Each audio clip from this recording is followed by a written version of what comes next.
2 minute video हेरौँ त साथीहरू धेरै रमाइलो पनि भिडियो छ इन्जोय द भिडियो ओ मच्छी टाइपको माछा चाहिँ चोरी हुने भयो है भन्नु पनि दिँदैन रहेछ हौ हेर्दै जानु है त भाउजू पनि सुतिरहेछ बुहारी पनि सुतिरहेछ मलाई चाहिँ भोक लागेर खप्न सक्नु भइसक्यो भोक लाग्यो बिस्कुट किनिदिउँ बिस्कुट नकिन्थ्यो कि यो माछा ताजा रहेछ है यो लान्छु कि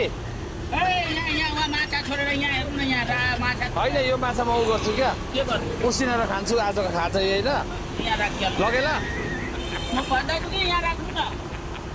ल उसिनेर खान्छु क्या खोर्सानी नुन ऊ छ चट्नीमा साँधेर